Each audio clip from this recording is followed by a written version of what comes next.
రైతే రాజు, రైతు దేశానికి వెన్నుముక, రైతుల పార్టీ మాదని చెప్తున్నారు కదా. గిట్టుబాటు ధర 11,500 అని చెప్పిండు కదా మిర్చి ధర. ఎంతమంది ఆత్మహత్యలు చేసుకుంటున్నారు అరగట్లేదు. ఇప్పుడు చెప్తున్నారు కదా కొంచెం టైం ఇవ్వండి, అన్ని సర్దుమనుగుతాయి, ధరలు కూడా వస్తాయి, పథకాలు కూడా ఇస్తాను, అంతా అభివృద్ధి చేస్తున్నాను, సంపద సృష్టిస్తాను అంటున్నారు కదా. సంపద సృష్టిస్తాం అంటే ముందు మాట్లాడుకొని అన్ని చెప్పాలండి.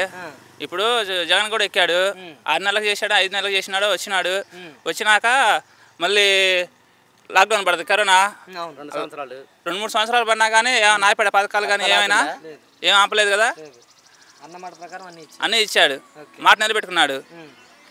అది మీకు తెలిసినంత వరకు గతంలో ఉన్న వైఎస్ జగన్మోహన్ రెడ్డి గారికి ఇప్పుడున్న నారా చంద్రబాబు నాయుడుకి వ్యత్యాసం ఏంటంటారు? వ్యత్యాసం ఏముందండి, జనాలు క్యాస్ట్ ఫీలింగ్ తోటి, కులపిచ్చి తోటి మెయిన్.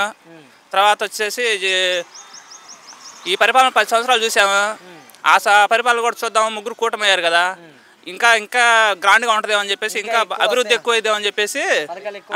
మెయిన్ నిరుద్యోగులు ఎక్కువ ఉన్నారు. ఇంటికో జాబ్ అనేసరికి ఇంటింటికి నెలకు 1500 అనేసరికి అందరూ పిచ్చోళ్ళు వేసేయారు. అది జనాన్ని పిచ్చోళ్ళు చేశారు, మోసపోయారంటారు ప్రజలైతే. ప్రజలు మోసం చేశారు, ప్రజలు మోసపోయారు.